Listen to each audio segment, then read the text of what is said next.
Hello everyone! Today we are going to be taking a look at Arkaar Creation watercolors. These watercolors are handmade in India.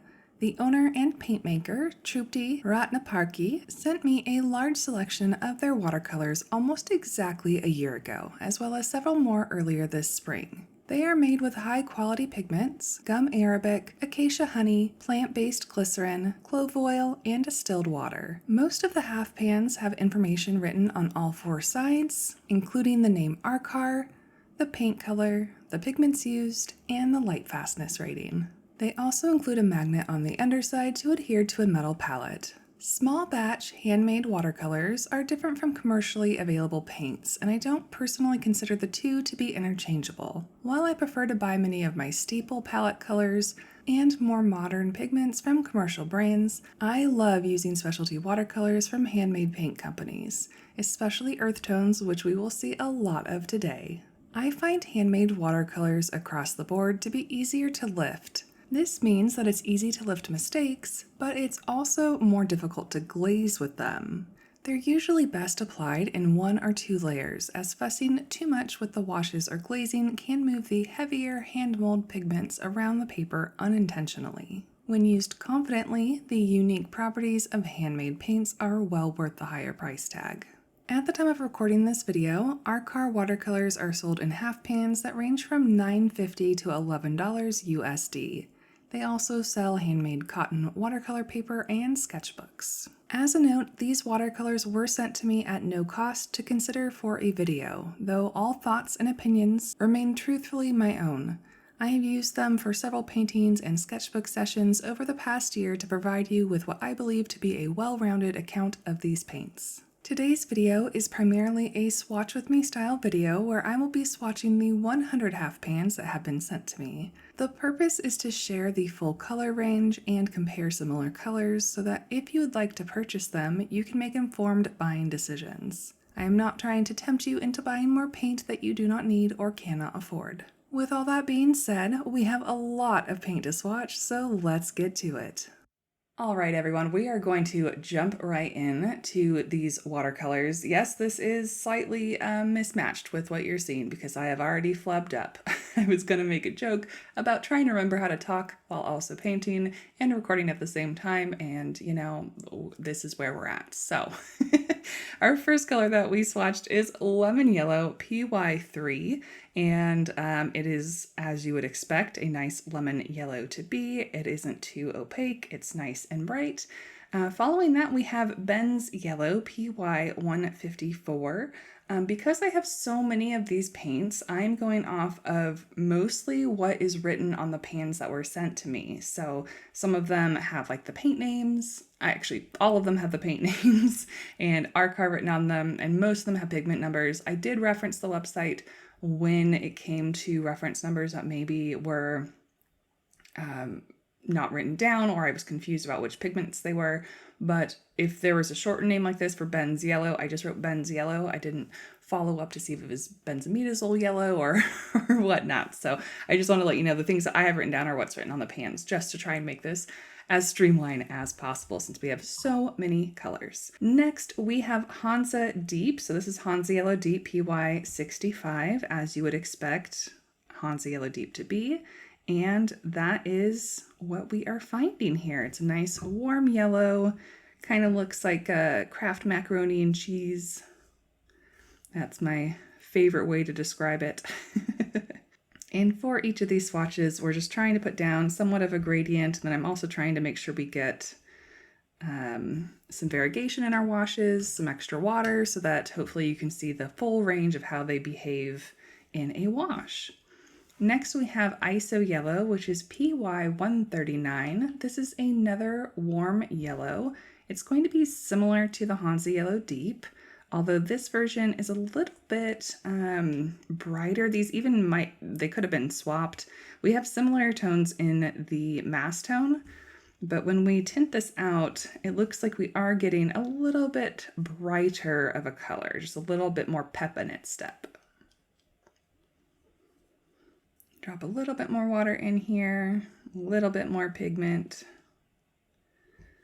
Let it have some fun while we move on to our next color. Next, we have Ben's Orange, which is made from PO36. Now, from versions of this color that I have seen, it's usually a pretty middle orange. It can get darker orange. This is a really dark orange bordering on warm red. It's a beautiful color. It would definitely fill the place of like a scarlet of some kind in your palette if you like to keep those types of colors at arm's reach. A nice little gradient here. Even though it's very rich in color, it's not overly bright. It's not, what is the word I'm looking for? It doesn't like punch you in the face in a bad way with color. It's a nice soft orange, even though it's this really deep red-orange color. Then we have Lake Red Deep, made from PR112. Now, to be totally honest, I don't love PR112 in most handmade brands. It seems to act a lot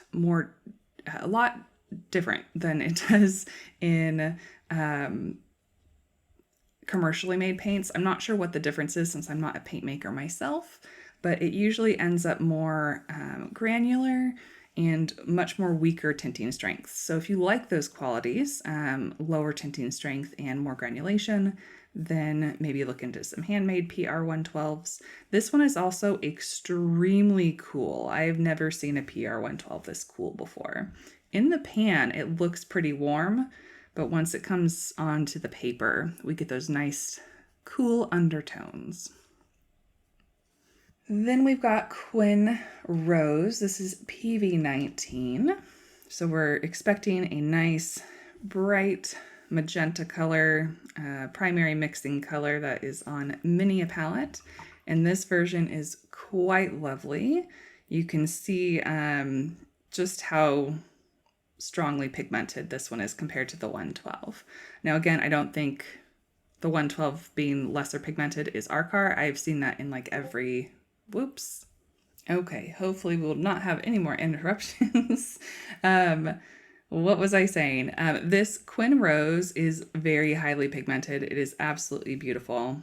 I think I was saying that the 112 I don't find in any handmade brand is very pigmented. So it would be my preference that if you want a color like that, I would just use a commercial grade paint, but this Quinn Rose is really beautiful. Oftentimes in handmade paints, the quinacridone colors are a little weaker or more granular like we did see in this Lake Red Deep, but this one is not. This one is a nice, smooth, beautiful color. Next, we have Quinn Magenta, which is PR122. This should be slightly more purple, which it is, but still remaining in that pink area of our color spectrum. This is also a really beautifully rich color, nice and pigmented, not too granular.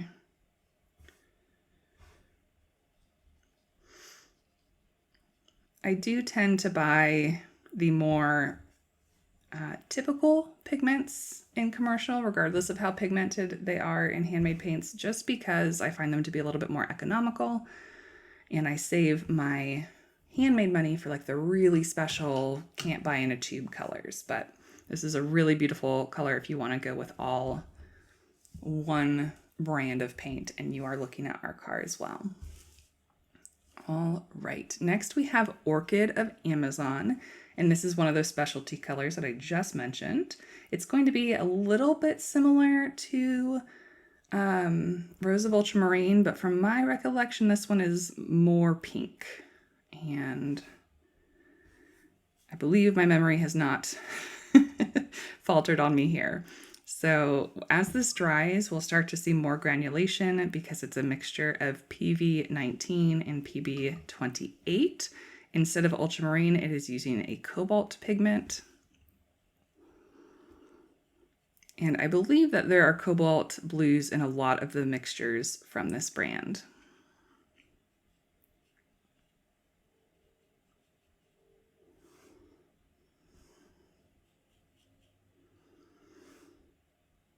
I don't have mixing room on my palette for 100 colors, so I'm doing my best to loosen up the paint on the pan and then mix it into the wash so that you get a nice representation without going too overboard on the pigmented portion. All right, another cool thing that I really love about this brand is that there are 2 Potter's Pinks. Now these are pretty dry colors and very thirsty colors, so that little spritz I did with the spray bottle has already evaporated. I'm gonna try and work up this first one. We have a light Potter's Pink and a dark Potter's Pink. They are made from the same pigment number, just different versions of that pigment. So let's see. All right, we've got a nice concentration. We're gonna first fill up our swatch. Now, in fairness, I do think that this Potter's Pink lies somewhere between like the lighter Potter's Pinks that you're probably used to seeing. I did a color spotlight on Potter's Pink, and there's quite a range between like a light pale pink and a darker browner pink. And I would say that this one kind of sits between, if again, going off of memory, that it's not the lightest Potter's Pink I've ever seen, but it's also not really brown in hue. It definitely stays a pinky tone throughout. And then our dark Potter's Pink is going to be much more rich, much deeper in value.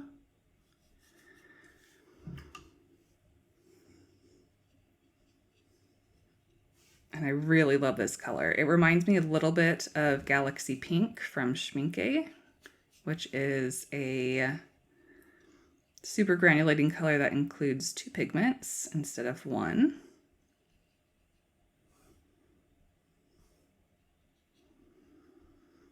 I like them both. I would use them for different things. If I had to pick just one, I would probably go with the darker one just because it's so unique. And again, I love to get unique colors in handmade brands. Next, we have Ultramarine Pink made from PV15. We're going to have a second PV15 down here and a PV16. So for those of you who love a range of purples, those granulating earth tone purples, we will get them here. So this is still what I would call a purple, but it is the pinkest version of these colors. So reminds me a little bit of, well, the ultramarine pink that is typically, I think, made with a different pigment number. I will try to remember to put that on screen somewhere if I can. But it's similar in hue to the other ultramarine pinks, even though it's made with a different pigment. Manganese Violet is a favorite of mine. It's on my main palette. And Arkaar has a nice, rich version.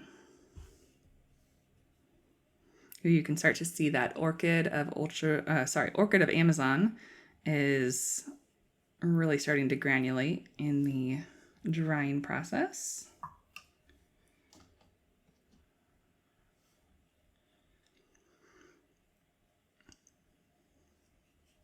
This Manganese Violet is a nice mid purple. It doesn't lean too red or too blue.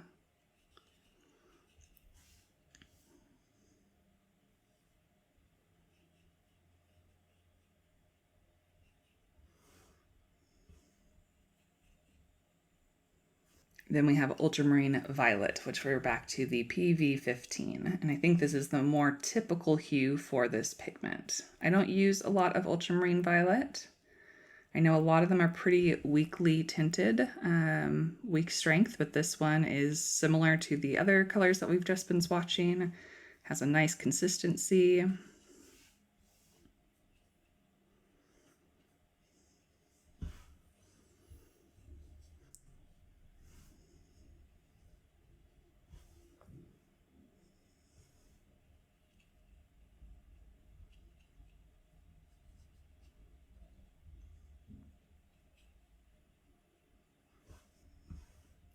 Sometimes I forget to talk when I'm recording these videos. It's been a while since we've done a Swatch with Me video.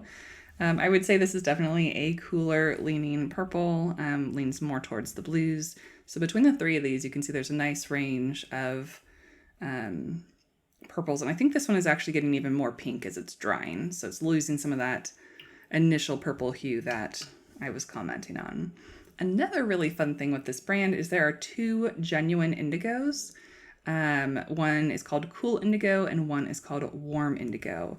Now I believe that they are, I have to wait till I swatch them out to know for certain, but I believe that they're kind of switched from what I would call warm and cool, but as long as you know what you're talking about, that's fine. As we've talked about in many other videos and in my classes, blue is most often perceived differently by different people. So a lot of people, I think most people consider blues that are more close to green to be called cool, and most that are closer to red to be called warm, but some people that flips in their head, if that makes sense. Either way, these indigos are absolutely gorgeous. If you are a pigment nerd, you will know that true indigo is not light fast, but it is a really beautiful color. Perfectly suitable for sketchbook work or work that you don't plan on hanging near sunlight or that you don't plan on lasting like a super, super long time. So that's our Cool Indigo made from NB1. Next we have the Warm Indigo.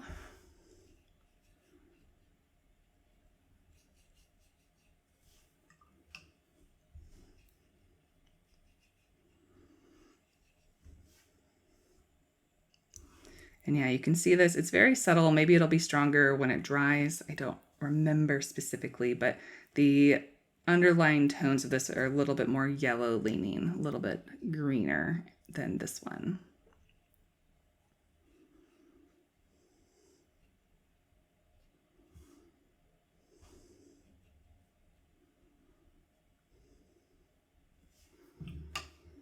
Try and get one good bloom going in here at least. All right, me and my camera had a bit of an argument, but we have a new battery in and we're ready for the next set of colors. So we have three different versions of PB29, which is ultramarine. The first one is called Oriental Blue. And I think that these versions vary quite a lot as well. I'm going to reserve my statements until we swatch them out because I don't want to take guesses and confuse you, especially if you're listening while doing other things. But this is certainly a light version of ultramarine. It does granulate. It's not too in your face. It's not overly powerful. It's a nice natural blue. Then we have ultramarine, and this deepens up a little bit. There is a barking dog outside that I'm trying to, or will be trying to edit around, so I apologize for that. So this is also a granulating version, but is much deeper in color. I don't know if much is, that might be a stretch, but it is noticeably deeper in color. We'll probably see the full effects of how these differ after they fully dry, so we can see their granulation patterns. I'm going to go ahead and backtrack to our Oriental Blue and put in a little bit more pigment.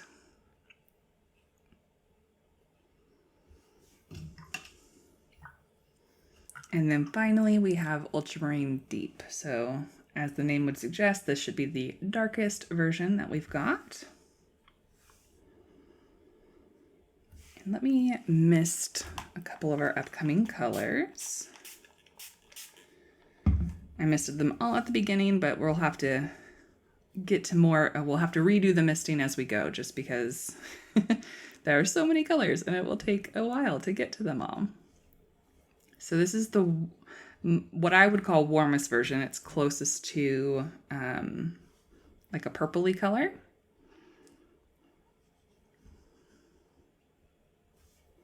Still definitively blue, but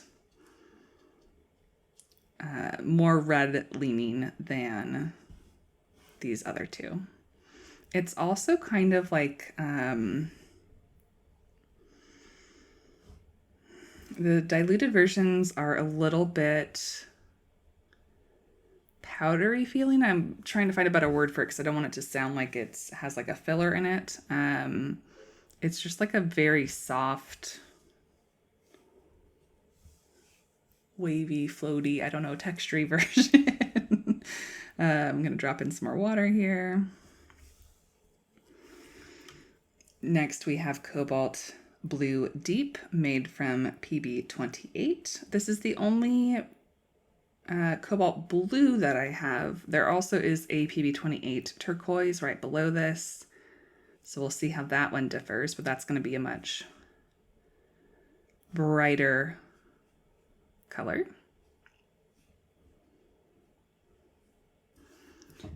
So this Cobalt Blue Deep is even warmer, as in closer to violet than our Ultramarine Deep is. It's very textural, very granulating. Might drop just a little bit more pigment at the top here. See if we can get some of that fading into the wash. All right, next up we have, there are a couple of cerulean-like colors. This first one is Cobalt Cerulean, made from PB35.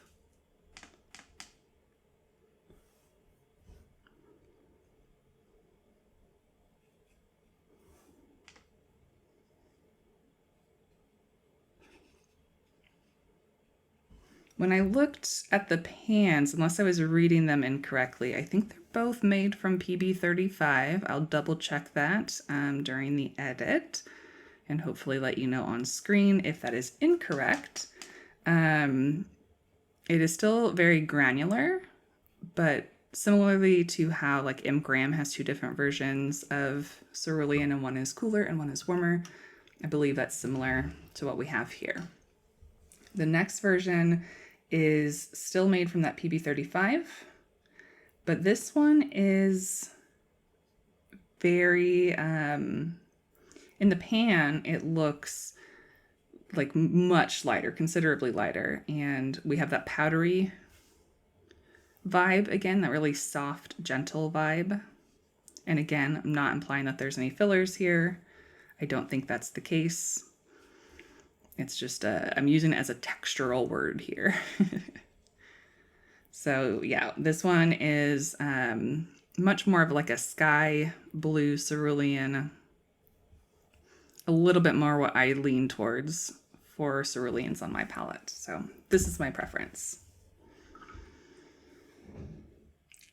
Put in a little bit more water here. And then next we have another kind of color that lives in this region, but I don't think my upstairs neighbor has ever taken a shower at this time of day, ever, since I've lived here, but it's running right now, and hopefully you can't hear it. I apologize if you can. All right, so this is made from PB15. It's called Ercolano Blue, and I don't know if this has a white pigment in it. It certainly is lighter than I would expect a PB15 to be. In the pan, it looks darker than it does on paper. And this is one that really ramps up with additional layers. So you can tint it down really, really soft, or if you layer in a little bit heavier or in multiple layers, you can get a much deeper value. This is like a bright sky blue. Then we have Cobalt Turquoise. This is going to be what a lot of commercial brands called Cobalt Teal.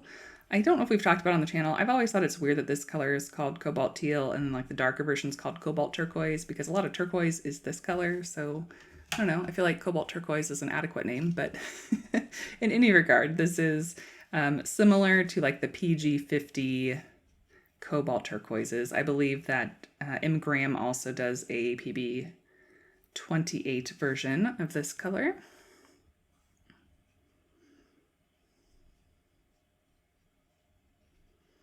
I don't have a strong preference one way or another. As long as it's this light blue color, it fills the same niche on a palette. I don't use it enough to warrant having a favorite, I guess, but also I haven't known a huge difference between brands, so I never developed a strong preference. Next are some of my favorite colors. We're getting into those nice teals. And in this line, we have one single pigment and then two mixed pigment versions.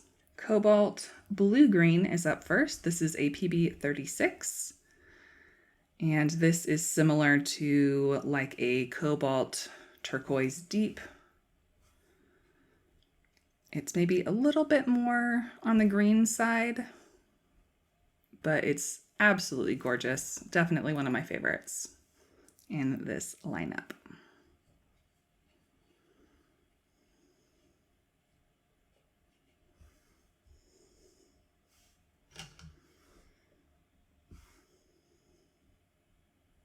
All right, we have Arctic Lake up next, and these next two colors use the same two pigments. They're both phthalo blue green shade, PB15:3, and PY43, which is a yellow ochre. I don't know what version. You'll see later on we have a ton of yellow ochres to choose from. So it's possible that they use different versions of that PY43, and they're certainly in like slightly different quantities. So we have a range of colors, but this Arctic Lake is stunning. It is less granular than the Cobalt Green Deep, but it has a similar hue, although it gets a little bit deeper and leans a little bit more green.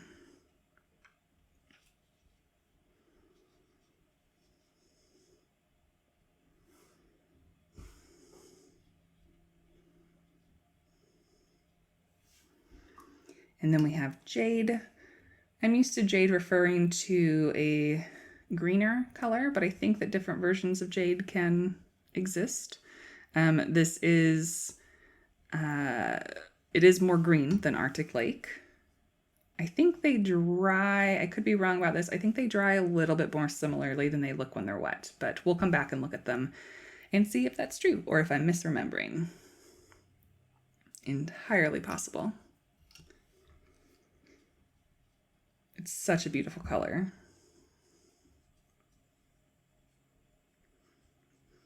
With how deep this is, I'm wondering if that PY43 is a deeper version of the PY43s that we have.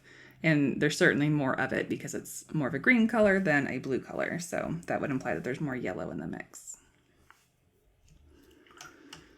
All right, and then we have Viridian. This isn't a color that I normally gravitate towards anyway, and this version is not my favorite. I think it's, this wash is really light. I'm gonna try and get it more pigmented in here. In a really heavy pigmented wash,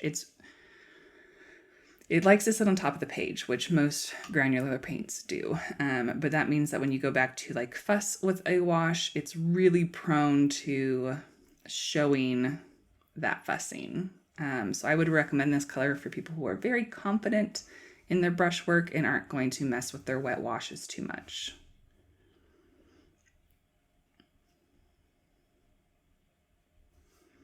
See if I can get one more douse of pigment up in the corner. Viridian is a lower tinting strength color, so I don't expect this to be super, super vibrant. All right, next we get into the greens, and there's some really good ones in here. So first up, we have a chrome green made from PG17. This is what my beloved Florentine green from Stone Ground is made from. It is what chromium oxide green is made from in like my Embrace Opacity palette. This version is really beautiful. I think it, like the best way for me to describe it is that it sits between those two colors I just mentioned. It's not quite as earthy as the Florentine green, but it's more earthy than a standard PG17. I really love it. And it's a beautiful addition to a palette.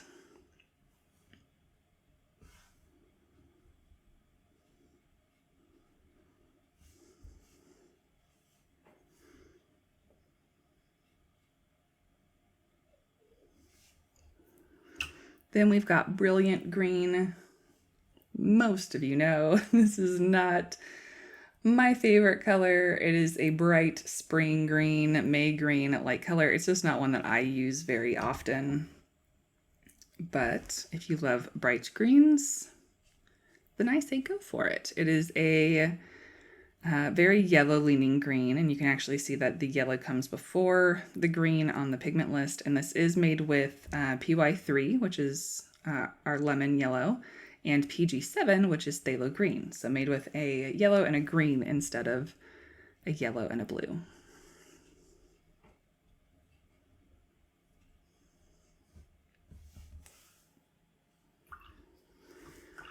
Next we have Nostalgia, which I believe is a newer color. I mixed up the colors that Troopty sent me more recently with the ones that I already had, but I think that this is one of the newer colors.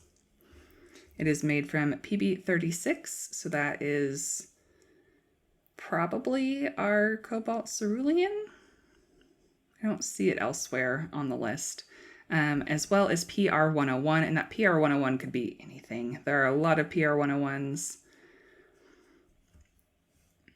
This is a little bit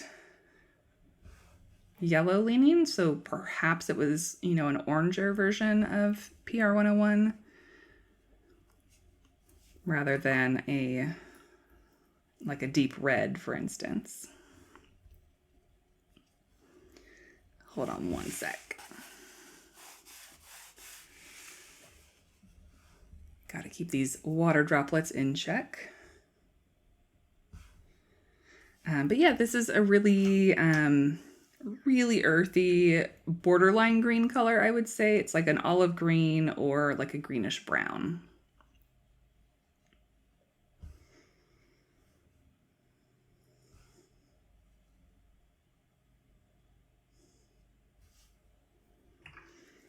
Then we have dark green made from PBR7 and PG17. So this is going to be that chrome oxide brown. Chrome oxide green plus a PBR7. So that could be any sienna or umber.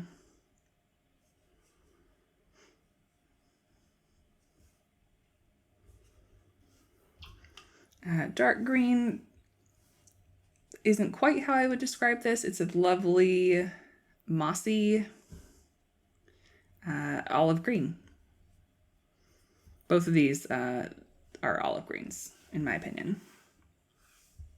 Olive green-like colors. Too much water in that brushstroke. I was trying to get more pigment. This one's a little bit trickier to re-wet than some of the other pans, but it's very lovely. I think Arkaar really shines in its green mixtures, as you will see in these next two colors in particular. All right, next we have Verdant, which is ultramarine and PY139. So that was that Hansa Yellow Deep Like color. And this color might look like a typical sap green right now, but watch this one as it dries because the granulation is remarkable. If you don't like granulation, this color is not for you, but if you love granulation, you've got to check this one out. You're going to see as it dries that it separates super heavily into these two different colors. That's due to the different, not only the different textures, one is smooth and one is granulating, but also it has to do with like how heavy that granulating blue is, and it will settle out of this wash. So keep your eyes on that one. And the same can be said for our next color, Moss, which is made from PY3 and PBK11. PBK11 is Mars Black, which is known for its granular properties. And then we have just a straight yellow pigment. Together with the PBK11 leaning blue, we get a green color. And this one is more opaque, I believe, than the Verdant, but it will end up drying like a lighter value. So keep your eyes on this one as well. Those words were as well. I don't know why my voice did that. I guess it's not more opaque when you spread it out. It just was very eager to come out of the pan. These two colors in particular, several of Arkaar's colors do this, but in the palette, when the paint dries, you'll get like a yellow ring that kind of sits on top of your pan because the pigments even kind of separate as they sit. I'll try and show that to you once the pan settles again. When you're working it, it just looks green. I'm trying to get more pigment here so we get some variety. All right, next we have golden green, which typically this hue is made with like a PY 129, but this version is made with PY 65 and PB 29. So again, we have an ultramarine and a warm yellow. It's going to lean a little bit towards the more olive side. It's not like a true PY 129, and it is not as transparent as a PY 129. To be fair though, I don't think a super transparent color would look cohesive with the rest of these paints because they are very rich and earthy, which I love.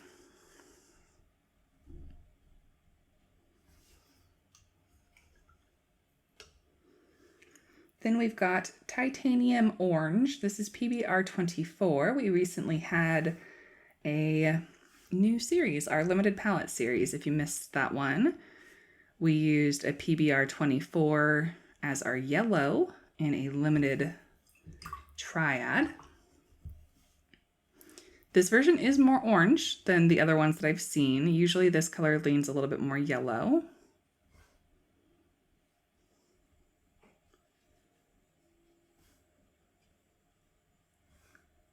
I believe this is one of the newer colors too. I could be wrong on that, but I feel like the pan would have been worn down if I had had it for longer. It's a color that I reach for fairly often, and I don't think I've had a chance to play with this one very much.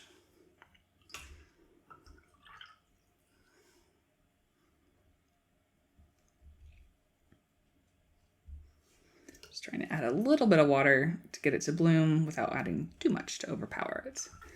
All right, now we head into a march of yellow ochres and yellow ochre-like colors. There's one PY 42, and I think that the rest are PY 43. And then I also have 3 more that are in that other side palette that I mentioned. So we've got a lot of yellow ochres.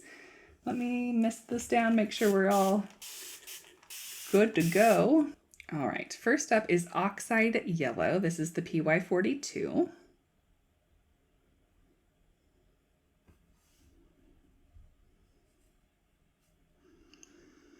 And I can do minor comments on this as we're going, but I'll have to probably see them all swatched out and or all dried before I can give you like a definitive favorite, since there are so many of them. So far, this is a pretty standard yellow ochre color. It's a little bit on the murkier side, like not a crisp yellow ochre. It's also not like the most opaque yellow ochre I've ever seen, just kind of somewhere in the middle.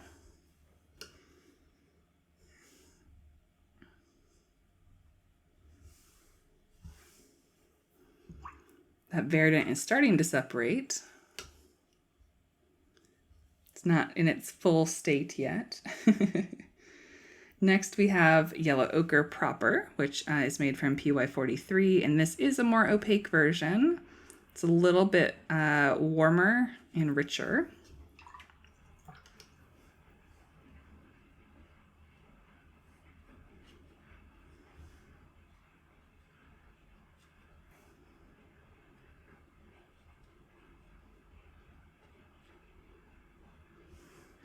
Then we have raw cypress ochre, PY 43. And I did swatch these out ahead of time to try and put them in a reasonably similar order so that light colors were next to light colors, but there inevitably are going to be errors in that. So this raw cypress ochre is a little bit harder to re-wet. Give me a little bit more trouble on the palette, and it's more transparent. So we've got a similar hue, but this is the most transparent and the most brown so far.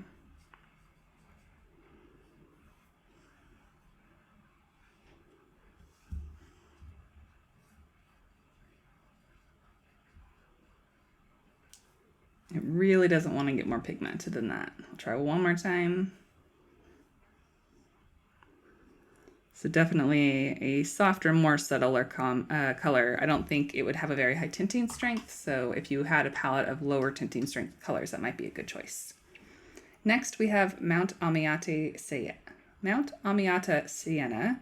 You might have heard that before. Daniel Smith has some siennas from this region as well. We have a much richer brown color.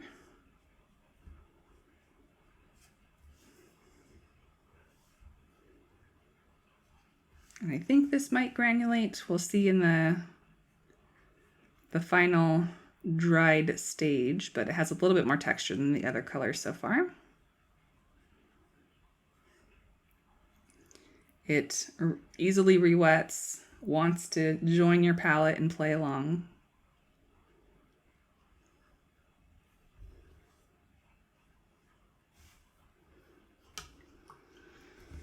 Getting harder to hold my paper here, but then we have Verona Yellow.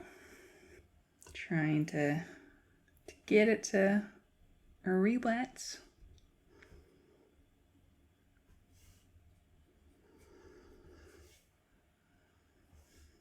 This seems like a little bit more subtle version of the color we just swatched out. So again, if you have a lighter tinting strength palette and don't want something that is as pushy as the more opaque yellow ochres,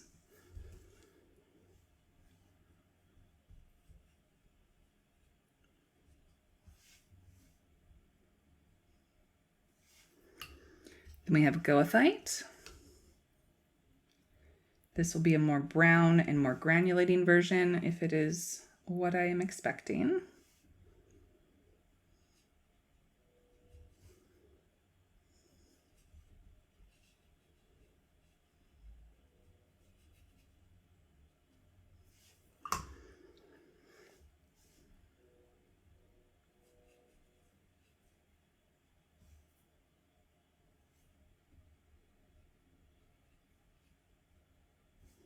So yeah, Goethite was just what we expected, a nice rich brown. Next we have, I wasn't sure on this one, I meant to check before I started filming, but this is Luberon Sienalite, I think, question mark. I don't know what that first word is. And this looks a little bit like a dark ochre. I've commented about this in, like Roman Schmal has a dark ochre that is a much cooler middle to light brown. It's a really fun color to paint animals with because a lot of mammals in particular have this type of coloration. And if a brand offers a cooler sienna like this, I really like to put it on my palette. Then we have Orange Ochre, which is still PY43, but this is going to be a much oranger version. We're leaning into the earth oranges here. It's beautiful, rich. We'll have to see what some of our other orange earth tones look like, but I love when I can find a PY43 that is this rich and dark.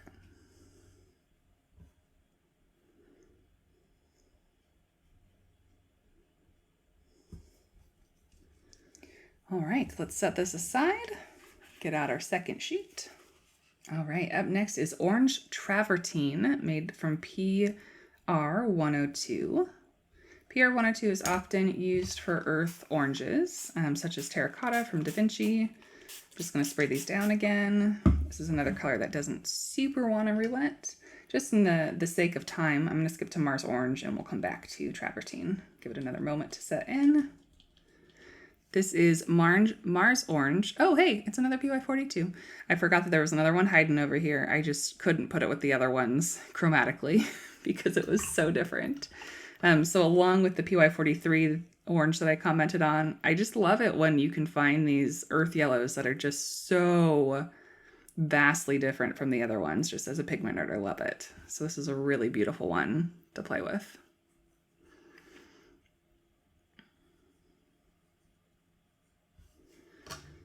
Get a bit more pigment going. Really let you see its full potential. And then we'll backtrack to our orange travertine, which is a more muted orange.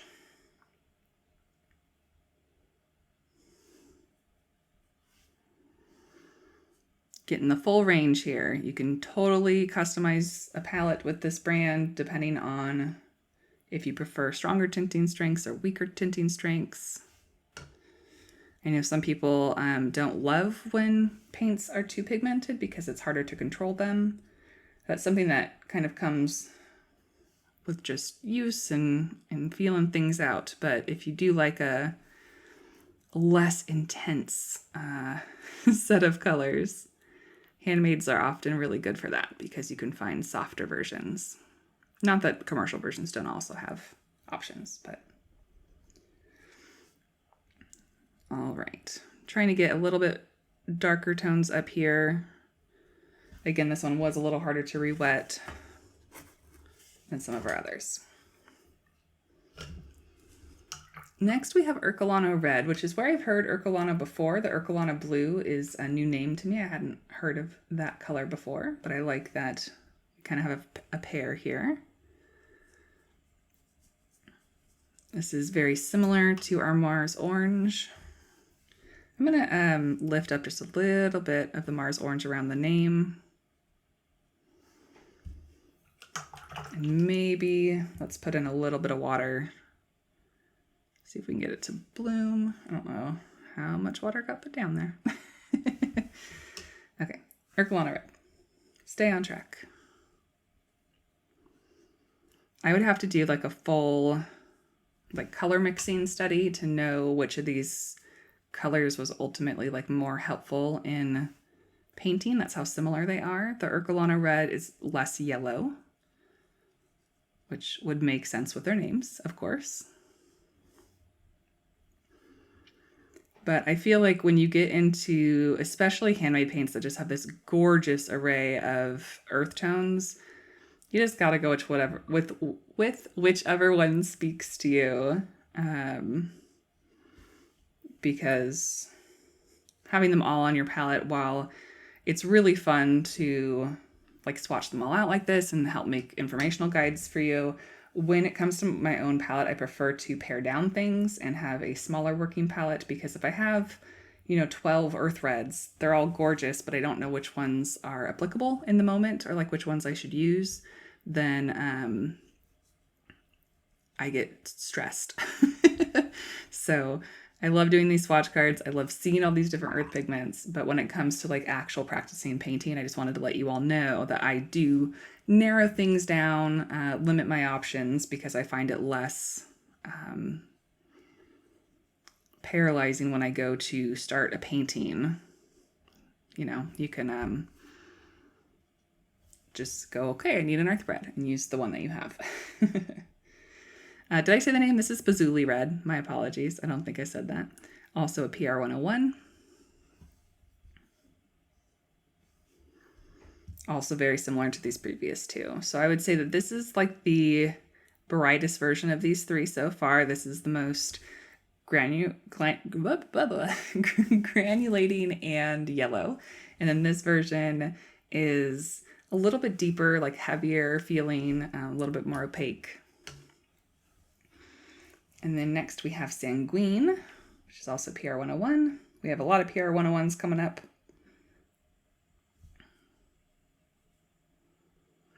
Until I say otherwise, assume the colors are PR 101. I'll let you know when it changes.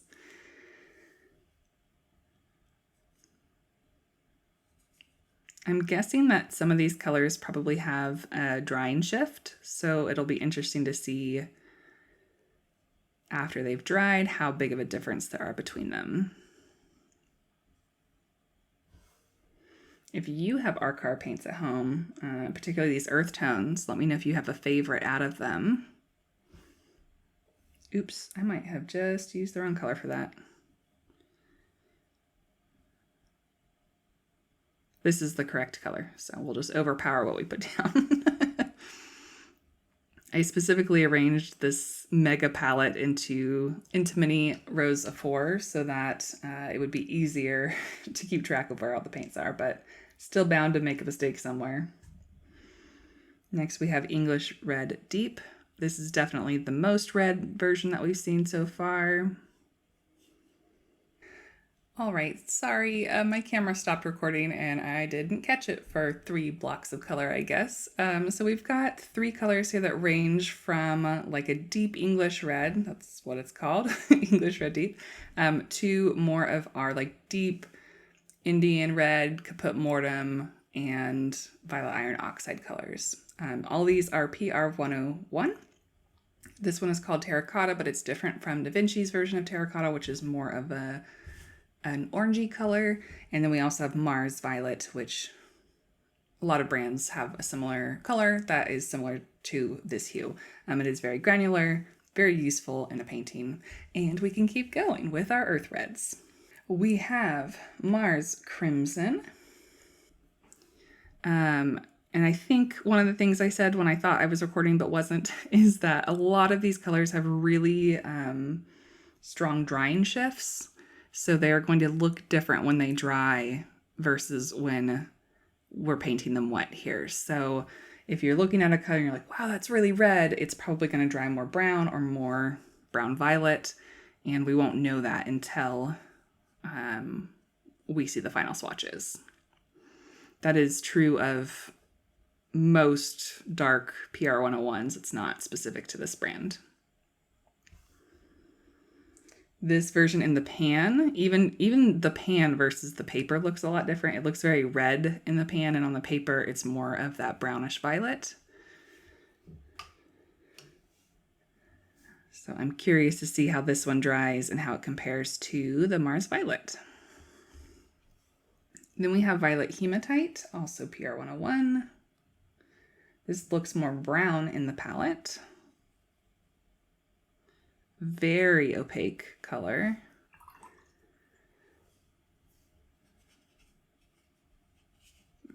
Beautiful deep earth tone. Trying not to cover the name with too much pigment.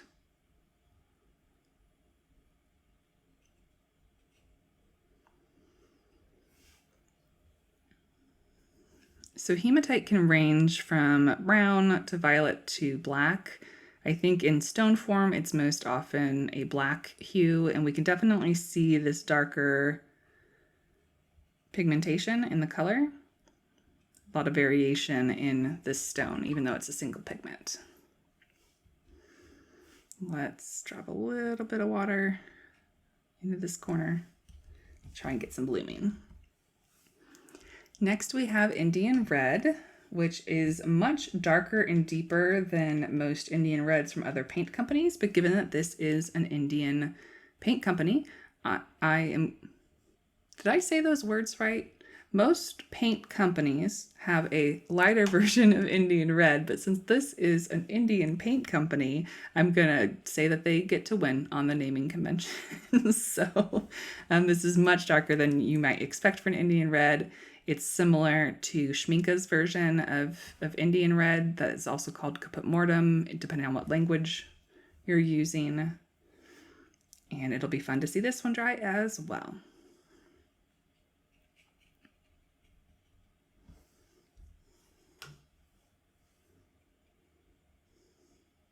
Then we have Armenia Mummy Brown Red. It says BR. I had to shorten it because of how much space. I don't know what words were actually there. Let me see if I can peek. Pretty sure it's brown red.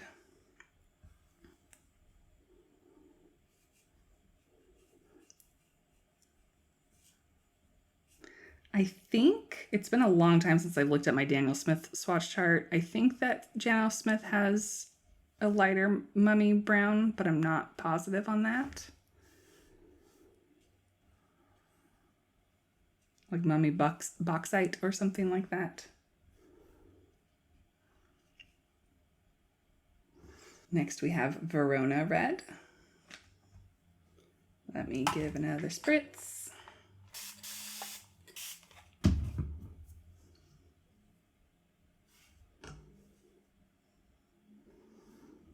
We're back to an orangey brown color.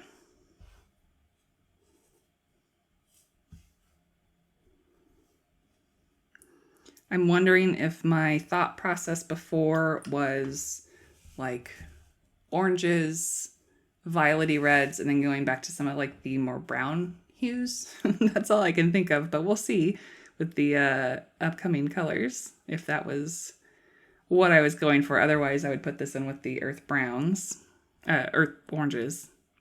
I know my colors, I swear.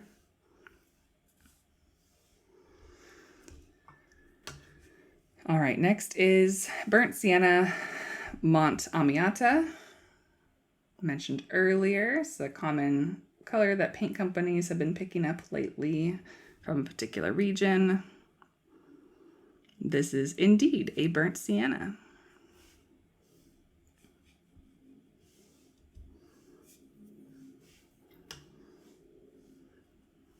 The more swatches we do, the more tired I get, and I keep dropping paint where it shouldn't be. My apologies.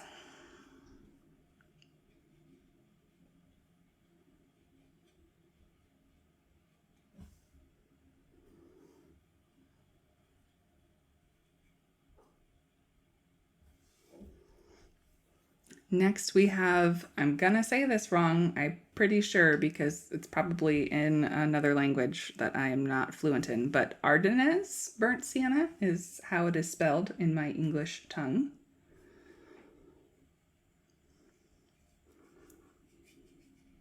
This is definitely a deeper, richer version of a burnt sienna. I think it'll granulate a little bit more as well. We'll have to see as it dries.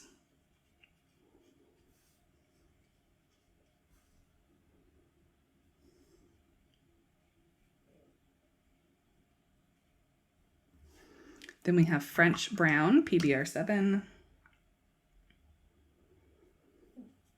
It's a much more neutral brown instead of a warm brown.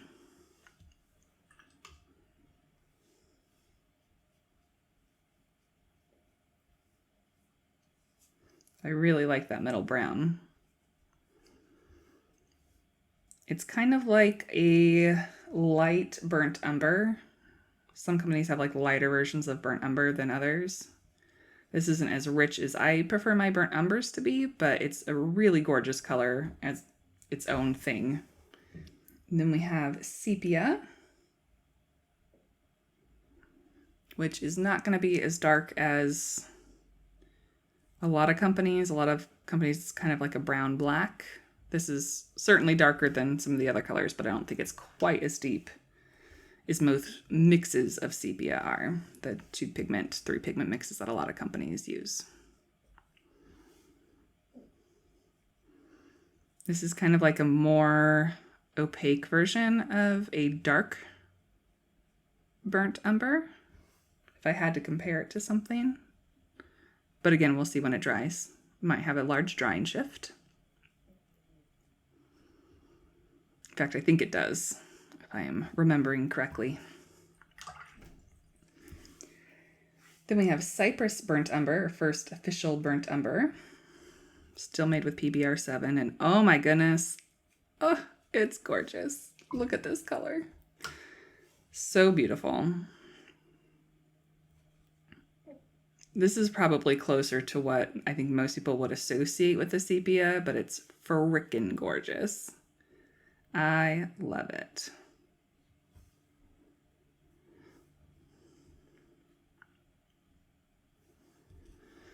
Then we have Flashback. I think this is again one of the new colors. This is made with PB36 and PY42. So we've got a cobalt turquoise-ish color mixed with, I would guess, that really dark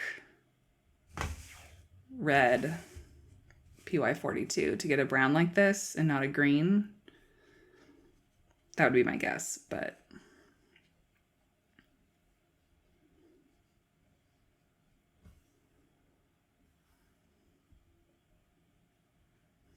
I'm really excited to see the granulation pattern on this one when it dries. Then we have Fossil, made from cobalt blue and a PBR7.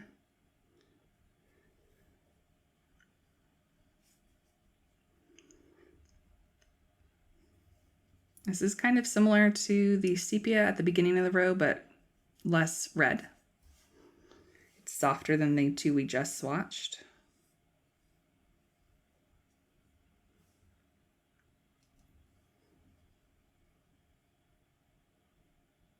Just making sure I use the right pan. Got to double check these things. All right, then we have Italian Greenish Umber, still made with PBR7. Now, I'm not a huge fan of green umbers. I like a dark green umber that is just kind of like cooler. And I would say this is closer to that than some of the weaker versions I've seen. A lot of commercial companies, when they have like a greenish umber, it's really like lightly pigmented and just kind of a weak color overall in terms of tinting strength. And I don't have as many uses for that. I think they're very helpful for portraiture, if I'm not mistaken, but I don't find a lot of use for them. And then there's some like dark greenish umbers that I like that are closer to burnt and raw umber. And this is kind of somewhere in between, I think, is what I would put it at. You can work up more pigment than those lighter, weaker colors that I've seen. Oh, I might have gotten some water in this terracotta. We'll have a big bloom on that one. All right, next up is Cassel Earth.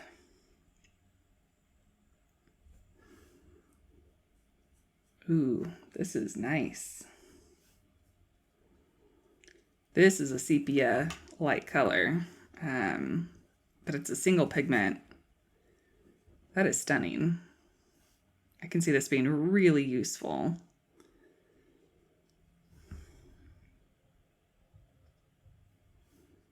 And I apparently have, because there's a big divot in this color. So it must have been well used in my earlier painting studies with these paints. There are just so many that I haven't been able to keep track of them in my practice paintings, but beautiful one. I won't forget it now that we've swatched it officially. Here we have Uncharted. Again, I think this is one of the newer colors. This is a really deep, inky color. It is similar to my Stormy Blue mixture that uses Indanthrone in a PR101, and this uses Ultramarine in a PR101. So it's got my vote. It's a very similar hue, probably a little bit more granular, and it is warmer than Stormy Blue, but we'll see how that dries. Get a little bit more pigment.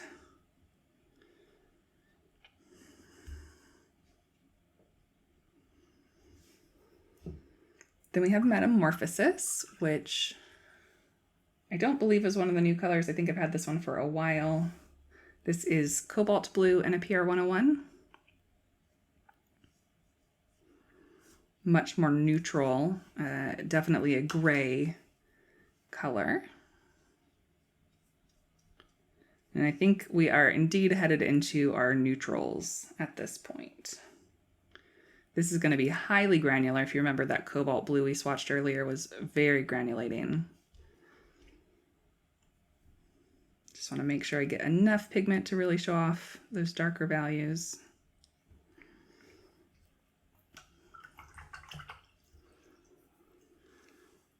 All right, we have Buff Titanium, PW6:1. I don't have my other Buff Titanium swatches in front of me, but this is a beautiful, sorry, my water's, even my clean water's fairly dirty at this point, so trying to soften this off to a neutral color is proving a little bit difficult. Give me 1 second. But it's kind of like a middle Buff Titanium. It doesn't really lean green. It doesn't really lean too brown. Just a nice neutral Buff Titanium. Then we have Vintage, made from PW6 and PBR7. Okay, I put it before the titanium gray because I think it's a lighter value. This is beautiful. It's kind of like a pinkish gray, which would make sense using a PBR7. I swear the water does not look that dirty. And then when I try and go to swatch it off, I guess we have done like, I don't know, a lot of colors. So I would say this is kind of, you know, titanium gray-like, but I also have a titanium gray to show you, which is a single pigment PW6:1. And it's a little bit more yellow in tone. A little bit darker.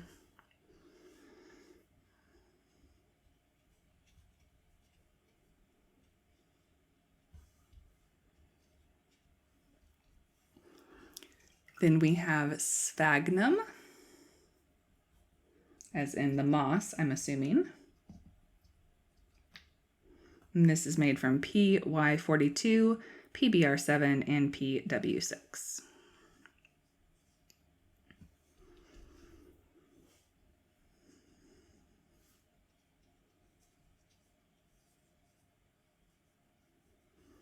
Definitely have a range of grays to choose from if you like playing with those neutral tones.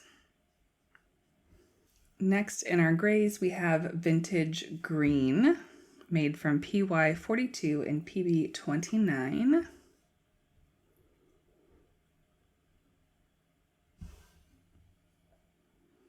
Here we're moving into less opaque grays. This is definitely green leaning. That makes sense given that it's mixed between an earth yellow and an ultramarine. This is really beautiful. It reminds me a bit of Vivianite. If you're a fan of Vivianite and want more stable, less rare pigment that I assume comes with a lesser price tag. We'll see how this dries, but it's really pretty. Next we have Frost. This is another one of those pigment paint colors that kind of separates in the pan. It is PW6 and PBK6. And that reminds me, I can show you the green in just a second. That I mentioned earlier. I just put the wrong color down. My apologies.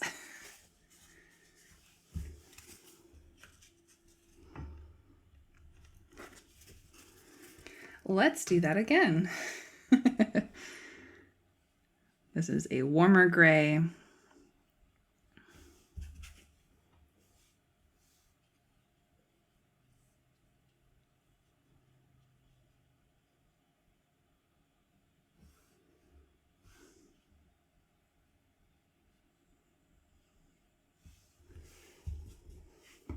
Let me show you that moss. So here you can just see that the yellow kind of separates into a pool, although when you go back to it and add some water, you can mix it back up with the rest of the pan. So it doesn't hinder your painting process anyway, just in case you see that. Wanted to give you a heads up. Now that this is drying, it's definitely more green than the Vivianites that I've seen, which lean more towards blue, but it's a really pretty color. Next we have Mist, which is what I'm going to do to the palette so that we can get our colors more workable. This is made from PW6, PBK6, and PB15. So similar to the last mix that we had, except with a phthalo blue. And I will tell you, like in the pan, this is significantly darker than the last color we just looked at. So I'm guessing that the Frost has way more white in it. And this takes a little bit of a back seat and lets the other colors come out to play a bit so that it's less opaque.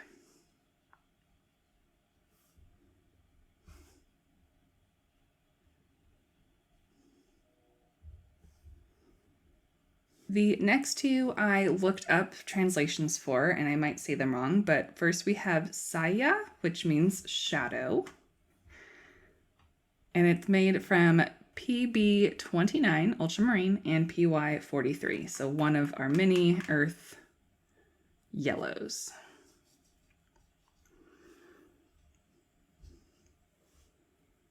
It looks a lot like our vintage green earlier in this row, but with the switched proportions, which of course the pigment numbers confirm.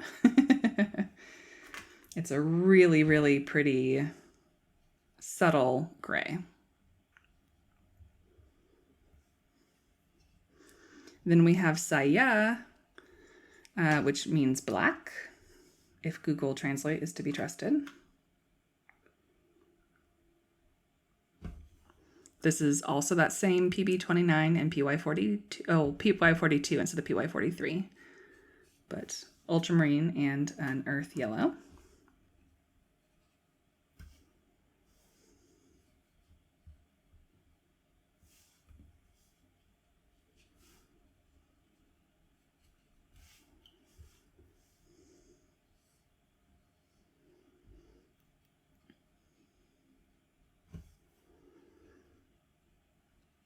This is another blue-gray. It's deeper than the previous one is. Then we have Indivar, which is made from PB36 and PBK11. This, I believe, is the same pigment composition, like the pigment numbers, as Forest Blue from Schmincke, which I love. The proportions and formula are obviously going to differ. This one seems a little bit more neutral. The Schmincke version is still not a saturated blue by any means, but I think that that one has a little bit more blue hue in it. I could be wrong though.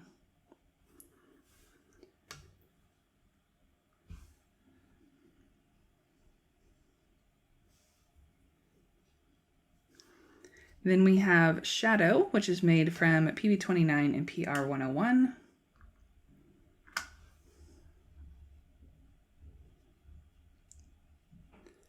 This is, again, similar to that Uncharted above that looks, this one looks closer to Stormy Blue right now, but we'll see in that separation. Let me show you Metamorphosis in a second. I don't think it's on screen. Oh, you can just barely see it. Metamorphosis separates a lot, so it's not going to give you a solid color by any means, but if you love granulation, you can really see that cobalt blue separating from the earth red, whereas the Uncharted is a little bit more homogeneous. The Uncharted definitely leans like brownish in color, whereas this is more neutral. See how it goes as it dries. Then we have Midnight, which is made from PB29 and PBR7. Another gray mixture. These could be the same types of mixtures as like a Jane's Gray with that PBR7. This one leans more blue than Jane's Gray. And as we saw, there's a huge range of PBR7s. So I don't know which one is used for this particular color. Absolutely lovely convenience color though. Then we have Black Hematite, which is similar. Where am I? There we go. Where in the palette are we? This is similar to a Mars Black, same pigment number, but we also have a Mars Black. So we have two different ones here. We'll see how they differ.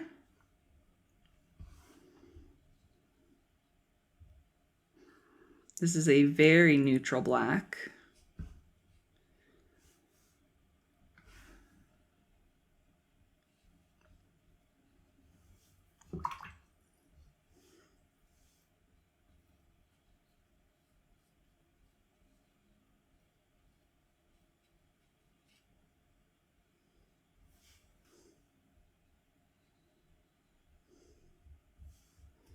Mars Black.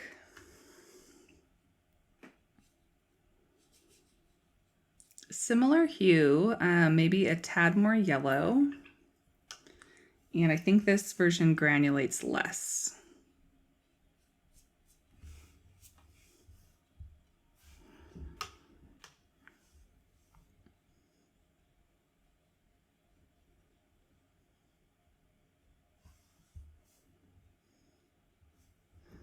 We'll see as it dries. It might have the same granulation, but it certainly is more yellow. Then we have Nickel Tighten It Yellow. So these last 6 colors on this page are, I had pulled out pastel colors. I should keep painting while we're doing this or we're going to be here forever. Nickel Tighten It Yellow does not have white added to it. This is just the way that the pigment is, and it should have been with like the rest of the yellows. But there are 5 more pastel colors that when I was pulling to kind of set off to the side, I accidentally pulled the Nickel Tighten It Yellow with it, and it was too late to add it back in to the start of the sheet, so I left it here. But just know that this is a single pigment yellow. It's buttery, creamy, like Easter yellow color, made from PY53. And then we have 5 pastels. So first is kind of our reddish pink pastel. This is called Coral, made from PW6 and PR101. Okay, well, at some point, my camera decided to start filming me and slipped from its spot on my stand. So I don't know where that happened, but let's go ahead and recap. So the first one we have is Coral, made from PW6 and PR101. Next we have Lilac, made from PB29, PV15, and PW6. Lilac and wisteria light colors have been really popular in watercolors in the last several years. I think possibly Daniel Smith started that trend, but I could be wrong. This is definitely a more vibrant version than I remember either of Daniel Smith's pastel purples being.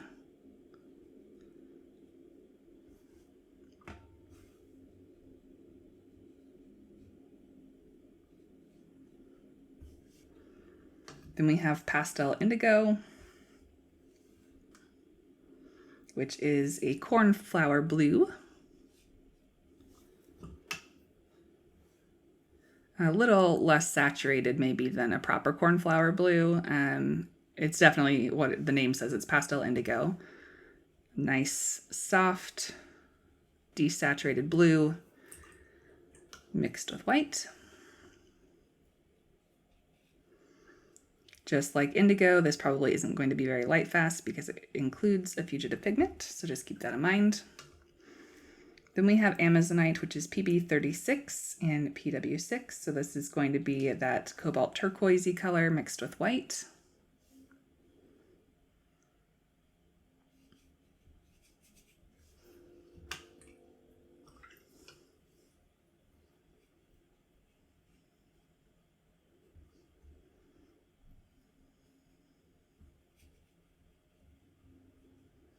I love these soft teal colors. They're so beautiful. They remind me of like Etchr and other soft little succulents.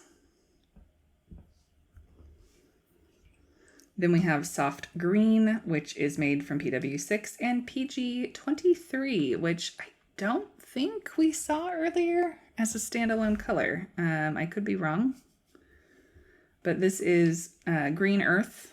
Is PG23. It's usually pretty hard to re-wet, so I like that they're offering a version with the PW6, which I don't know why my brain tried to say that word multiple times, mixed with a PW6.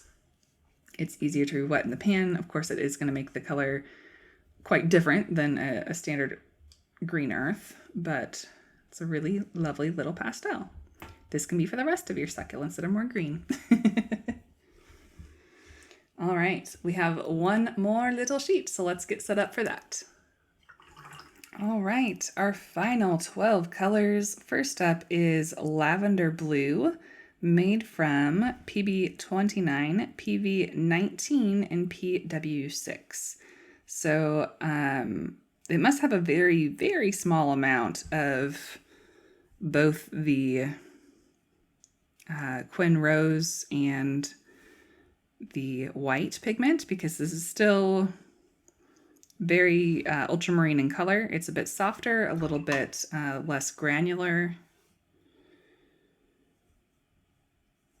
I think maybe some varieties of actual lavender flowers are this shade of blue, but it's not like a purpley blue, if that helps to set expectations for the color. Then we have Nicosa Green. Oh, hey, here's the PG23. I knew it had to be somewhere. So this is the Green Earth, and that actually re-wet beautifully for a PG23. I am impressed. Of course, it's had water sitting on it this whole time, but holy dang.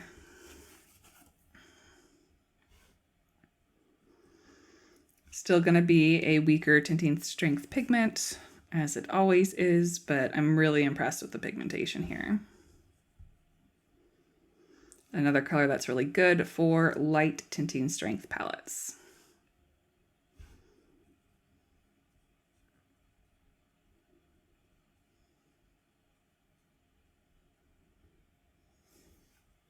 Then we have Italian Raw Sienna, going back to our PY43s.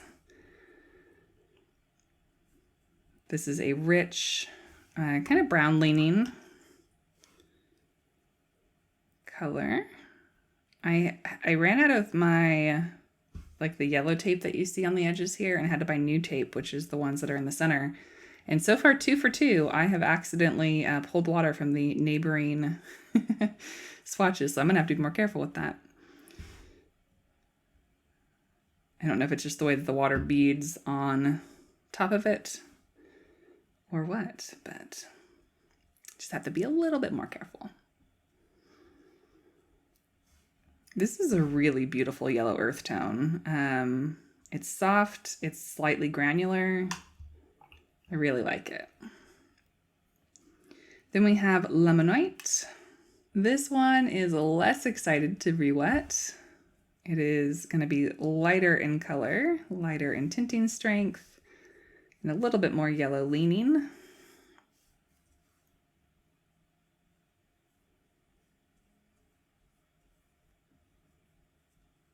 See, this tape, like it beads up and then pours back in, and I don't think it does that on this new tape.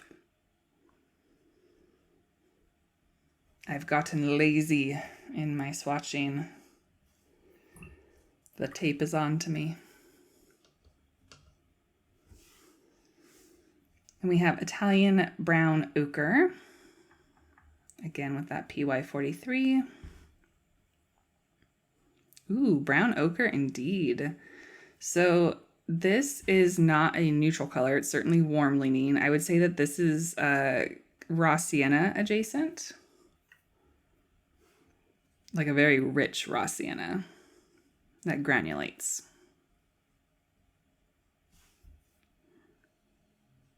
I like that a lot.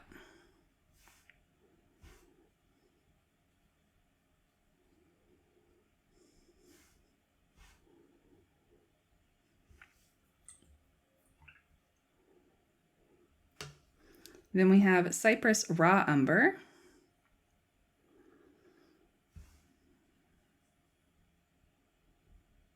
This is another middle to yellow leaning brown. Definitely not on the redder side of things.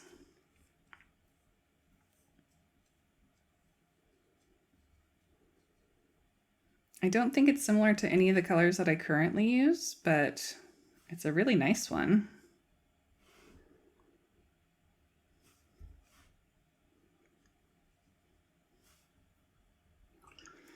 Then we have Burnt Sienna, PBR7. This looks very opaque in the pan, so I'll be curious to see it swatched out. This is much more red than I would expect from a burnt sienna. Much closer to like an English red, but it is PBR7, not PR101. So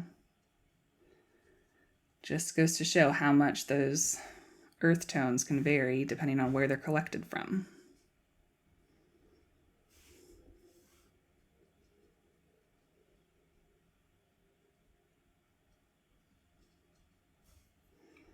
Then we have Venetian red.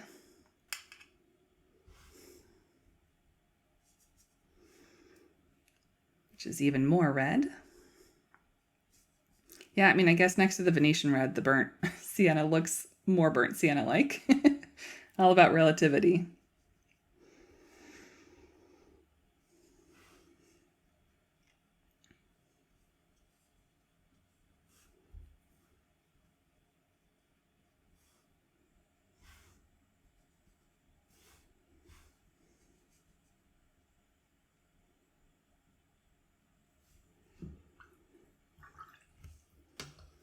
Last 4 colors, we've got Caput Mortem, which I mentioned a couple times in the other section of these brown colors. Ooh, this one is very neutral.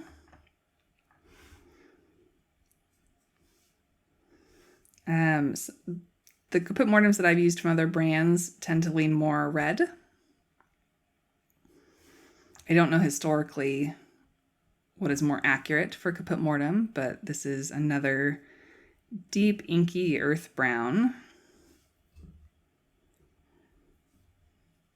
I was going to say, it looked like it started to get a little bit more red as it was sitting, and then when I went to go put water on it again, that brown and black pigment came out again.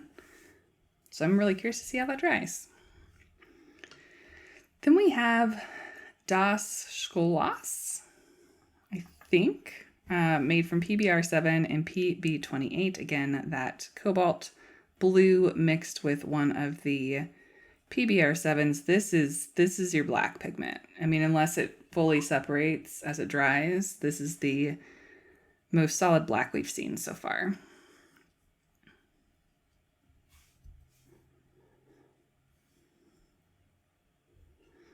I can tell it's gonna separate a bit there. We'll see how much.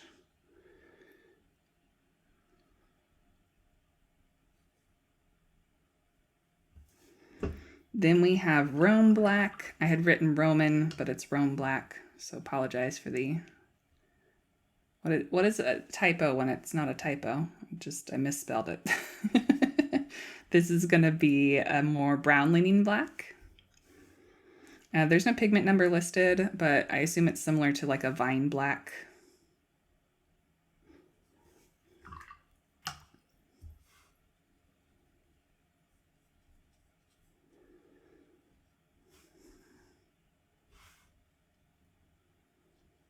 This could also sub in as a sepia type color. And finally, we have charcoal, which is PBK8.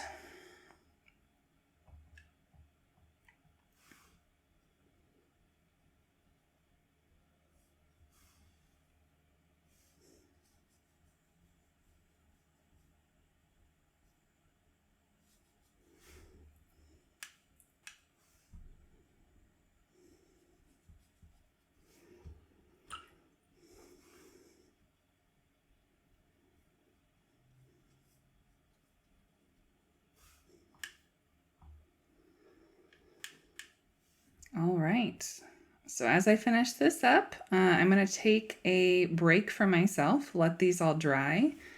I'll get the video all edited and come back with some scans for you to see so we can compare these colors when they're dry and give you a better idea of what they look like. I always try and calibrate the video footage to the best of my ability, but it is always more accurate when I can show you scans because I can color calibrate each and every color on those. Also, they are available on Patreon if you want high resolution versions. So it'll be a second for you, but probably tomorrow for me.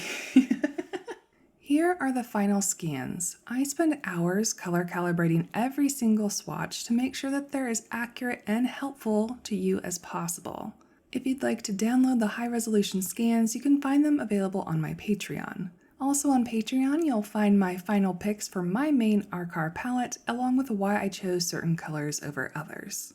If you would like to see some of these colors in person, I have some cute little frog and seahorse swatch paintings in my Etsy shop for a range of blue, teal, and green Arkaar colors. I also have a lot of other watercolor bird swatches from other brands as well, and they would love to find their way home with you. In case you missed it, here is the Patreon exclusive artwork for April, and this print and sticker are available through April 30th. To round out the announcements, next week we will be back to our limited palette series with a delectable color pairing. Be sure to subscribe if you'd like to catch that video. Thank you all for watching and engaging with this video, and to my patrons for helping to keep me afloat. I look forward to seeing you all next time. Until then, happy painting.